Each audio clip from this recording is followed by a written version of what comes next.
เรื่องเล่าเรื่องราวเพราะเรื่องนี้อาจจะไม่ยาวนะสิ่งที่น้องๆจะได้ฟังต่อไปนี้ฮะพี่เลียวต้องบอกก่อนเลยว่าอย่าเชื่อแล้วข้อสำคัญให้ฟังหูไว้หูนะจ๊ะใช้วิจารณญาณทุกครั้งในการรับฟังนะฮะแต่ถ้าต้องบอกก่อนเลยว่าน้องฮะทุกเรื่องราวที่เล่าไปนะจ๊ะมีโอกาสได้ใส่บาตรได้ทำบุญ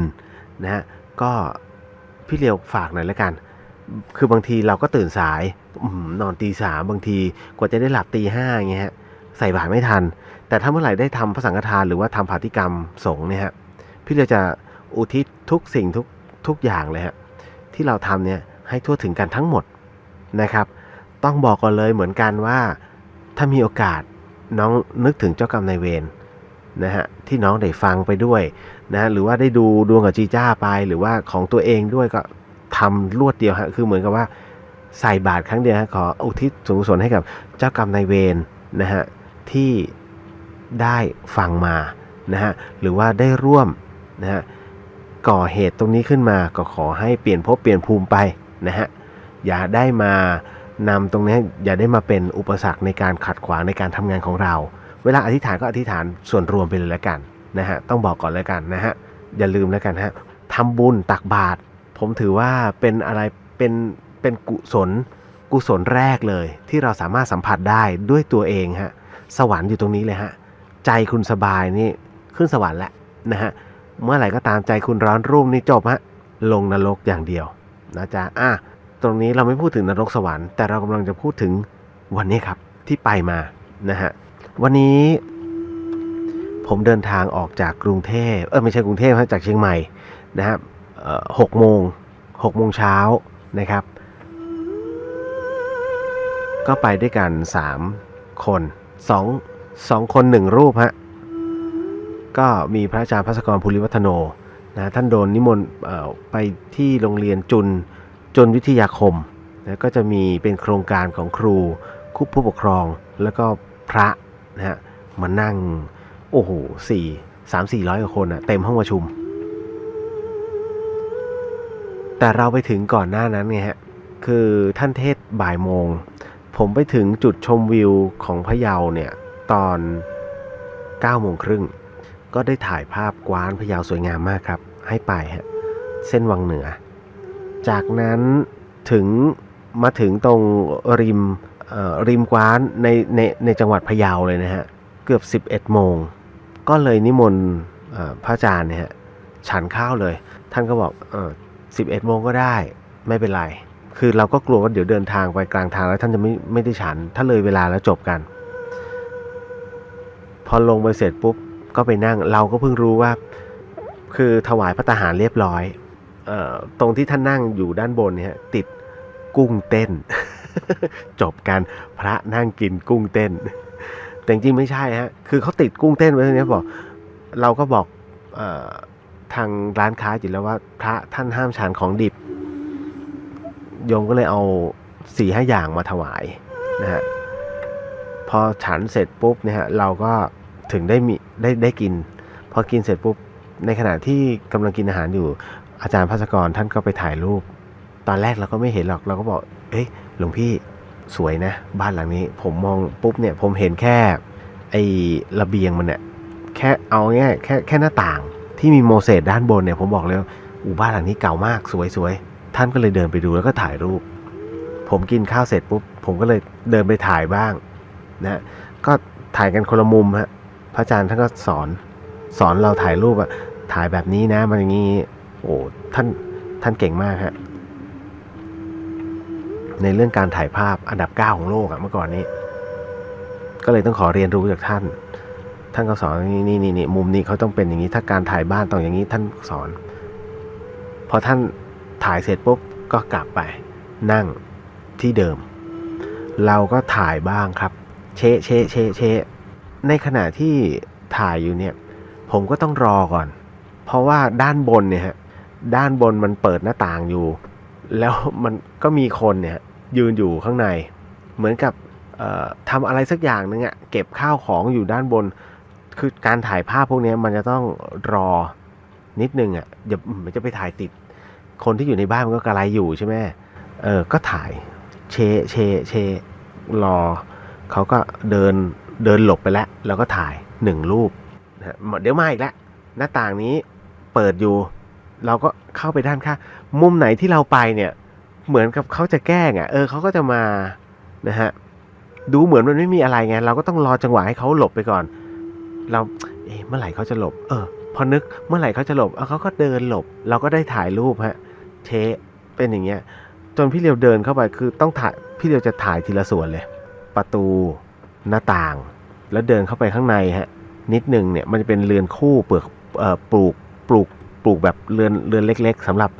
ถ้าสมัยก่อนน่าจะเป็นเรียกทาสใช่ไหมเรือนทาสอันหนึ่งแล้วสมบูรณ์มากครับสวยมากเราก็มองถ่ายเลยเป็นประตูที่สมบูรณ์สวยมากแล้วจะมีเรือนที่3เนี่ยแยกออกมาด้านนอกอันนี้ล้อมรอบไปด้วยขยะเราไม่ถ่ายแต่ถ่ายนิดนึงถ่ายครอปมาหน่อยนึงจากนั้นก็เดินสำรวจรอบๆฮะอันนี้เกิดขึ้นตอนเที่ยงเลยฮะนะฮะต้องบอกกันเลยฮะน้องๆเที่ยงวันนี้นี่เองเที่ยงเมื่อวานนี่เองครับพอเดินเสร็จปุ๊บก็ถ่ายล้อมรอบบ้านเลยครับไปเจอศาลพระภูมิเราก็น่าสนใจถ่ายให้ติดศาลพระภูมิด้วยถ่ายให้ติดบ้านด้วยก็ตั้งกล้องฮะตั้งกล้องมุมเสยกะต้องสวยพอจะเสร็จปุ๊บมีคนโผล่เข้ามาซะแล้วเราก็ต้องรอก่อนเราก็คิดว่าเดี๋ยวเขาจะว่าก็ขออนุญาตนะครับเราก็จะเป็นเราต่างถิ่นไงจนเขาแล้วเขาแบบไม่เขาใส่เสื้อแบบคอกลมแล้วก็ผุบตัวเข้าไปเราก็ถ่ายเชได้ทั้งศาลพระภูมิแล้วก็ตัวบ้านเดี๋ยวจะเอามาลงในเว็บบอร์ดให้ดูฮะแต่ยังไม่ใช่วันนี้นะฮะเดี๋ยวจะให้ผีหมอนข้างเขาช่วยลงให้หน่อยปรากฏว่าพี่เลียวได้ภาพตามที่ต้องการแล้วก็เลยเดินกลับไปตรงพระอาจารย์ภัสกรนั่งก็คุยกันก็เลยบอกตัวพี่อยากรู้จริงๆเนี่ยคือถ้าตามสายตาแล้วเนี่ยต้องสมัยรัชกาลที่5เท่านั้นเพราะว่าลักษณะของมุมของบ้านตัวทรงบ้านใช่เลย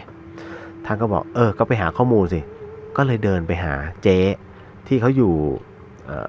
ในร้านนะแกก็เลยหยิบเอกสารเนี่ยถ้าดูตรงเว็บบอร์ดเนี่ยจะเห็นพี่เดียวถือเอาเนี่ยฮะกระดาษชีทเนี่ยขึ้นมานี่คือชีทของบ้านหลังนั้นที่เขาให้มาเป็นประวัตินะฮะชื่อบ้านสุทธภักตินะเป็นบ้านของหลวงศรีนครานุกุลนะครับเป็นบ้านประวัติศาสตร์ริมกวานพะเยาฮะนี่ต้องบอกก่อนเลยแล้วลงในหนังสือสังคมและวัฒนธรรมด้วยซ้ำของเมืองพะเยาอยู่ที่หน้า637นะฮะพอบอกเสร็จปุ๊บเนี่ยพี่เดียวก็ถามโอ้โหเจ๊ทำไมเขาทิ้งขยะก็บังเอิญเจ้าของเก่าเนี่ยเขาขายให้กับพ่อค้าในจังหวัดพะเยาไปเรียบร้อยแล้วตรงนี้ก็เลยเป็นพื้นที่เช่าแกก็เช่าเก็บของกันนะในเรือนเล็กที่แยกออกมาส่วนด้านหลังก็มีคนในร้านค้าเนี่ยก็ไปส่วนตัวตึกใหญ่บ้านใหญ่ทั้งหมดเนี่ยพี่เดียวก็เลยถามเอาแล้วบ้านใหญ่นะฮะบ้านใหญ่เขาปิดเขาไม่ให้ใครเข้าเราก็บอกโอ้โหแล้วไปอยู่กันอย่างนั้นเนี่ยบ้านขึ้นทะเบียนประวัติศาสตร์ได้แล้วขึ้นทะเบียนกรมศิลปากรได้เลยนะฮะว่าเป็นบ้านโบราณก็ปรากฏว่าเลยย้อนกลับมาคำถามเมื่อกี้บอกว่าเจ๊เมื่อกี้เจ๊บอกว่าเขาปิดเหรอฮะก็เจ้าของบ้านเนี่ยเขาจะปิดบ้านไม่ให้ใครขึ้นหลังใหญ่นะแต่ส่วนไอ้หลังเล็กข้างหลังก็จะมีคนดูแลอยู่ก็เนี่ยร้านข้างๆเนี่ยเขาอยู่ส่วนตรงนี้ก็เป็นที่ไว้ของเจ๊ไอ้เรือนธาตุที่แยกออกมาอีกหลังนึงแล้วก็เจ๊บอกว่าเรือนใหญ่เขาปิดเหรอฮะแล้วตอนนี้ปิดอยู่ก็ปิดสิก็เขาล็อกจากข้างในนะด้านหน้านี่เขาล็อกจากข้างในแล้วเมื่อกี้ถ้าเดินไปข้างหลังนี่ก็จะเห็นว่าเขาล็อกจากด้านหลังอีกทีคือล็อกกุญแจด้านหลังใช่ฮะผมเห็นว่าเขามีล็อกกุญแจอยู่ผมก็เลยถามว่าเจ๊แล้วเมื่อกี้ก่อนผมจะถ่ายรูปผมต้องรอให้คนข้างในเขาหลบไปก่อนไม่มีใครจะมาอยู่งานเข้าครับเลียวก็เลยบอกเขาไปว่าเจ๊ครับผมทำรายการประเภทนี้อยู่แต่เมื่อกี้ผมจะถ่ายรูปไม่ว่าจะมุมไหนก็ตามเนี่ยผู้ชายคนนี้ฮะ เขาจะต้องมาอยู่ตรงนั้นก่อนอย่างเราจะถ่ายตรงมุมของหน้าต่างเราก็ต้องเดี๋ยวรอให้เขาออกไปก่อนค่อยกดชัตเตอร์พอสิ้นคำที่เราเหมือนพูดในจิตนะฮะแล้วเขาก็หลบเราถึงได้ถ่ายได้เราก็นั่งนึกต้องรอให้เราพูดเหรอเนี่ยฮะวันนี้เองนะฮะเมื่อวานนี้เองนะตอนเที่ยงแล้วพอมานั่งกับที่ครับพระอาจารย์ภาสกรเฮ้ยเห็นอะไรปะไม่เห็นท่านบอกแต่ข้าเดินเข้าไปถ่ายรูปอยู่ขนลุกปุ๊บคือท่านน่ะไม่มีตาทิพย์ไม่มีหูทิพย์ตาทิพย์หรอกครับแต่เข้าไปเนี่ยท่านยังบอกเลยท่านขนลุกคือโดยปกติแล้วทุกพี่เนี่ยจะหันมาเช็คกับผมเสมอมีอะไรเปล่าเห็นอะไรเปล่าจะบอกว่าเห็นก็กระไรอยู่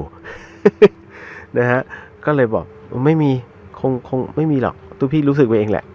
แต่เราก็ถ่ายไงแต่เราก็เห็นนะท่านขนลุกนั่นแหละฮะวันนี้ที่เกิดขึ้นที่บ้านหลังนี้ดูเหมือนมันไม่มีอะไรนะแต่ว่ามันแค่แวบเดียวเลยขอมาเล่าก่อนสิ่งหนึ่งสิ่งใดที่พี่เลียผิดพลาดพลั้งไปต้องขออโหสิกรรมมาณที่นี้นะครับไม่ได้ตั้งใจหรือมีเจตนานะครับ